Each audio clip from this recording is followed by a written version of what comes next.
Isang mapagpalang araw po sa ating lahat. Ako po si Binibining Crystal R. Canayan. Ang inatasan sa aming iulat ay patungkol sa pagtuturo at pagtataya ng makrong kasanayang pangwika. Ngayon, dumako tayo sa una, pagpapakilala sa pamamaraan at estratehiya sa pagtuturo ng wika at mga kasanayang pangwika. Ang mga guro at mag-aaral ay dapat may kaalaman sa mga teorya at metodo sa pagtuturo ng wika.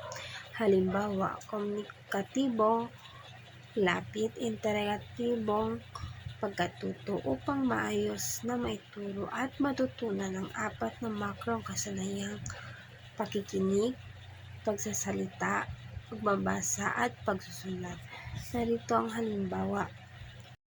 Gumagamit ang mga guro ng komunikatibong lapit sa pamamagitan ng pagpapagawa ng dialogo tungkol sa isang paksa. Ina-apply ang interaktibong pagkatuto sa pamamagitan ng paggrupong gawain kung saan sabay na nalilinang ang pakikinig, pagsasalita, pagbabasa at pagsusulat.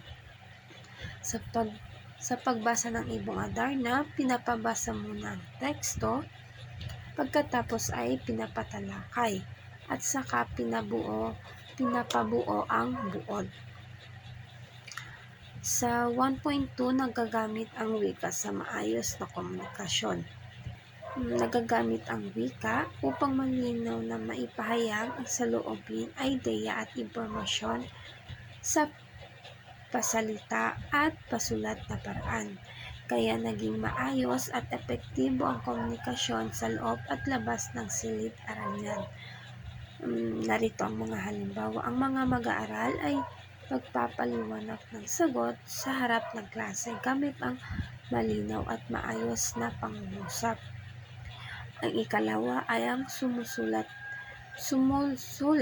ang mga mag-aaral ng liham o maikling sanaysay na may wastong gramatika at bantas. Ang ikatlo naman ay ang nakikilahok siya sa talakayan at naipapahayag ng maayos ang kanyang opinyon.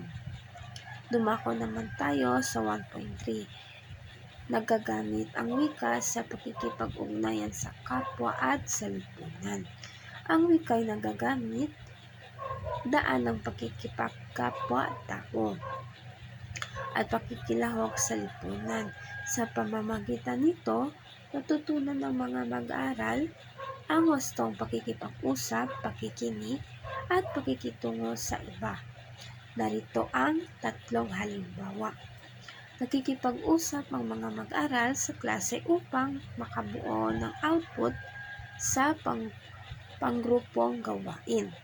Ang ikatlo, gumagamit siya ng magalang na pananalita sa pakikipag-usap sa guro at kaklase.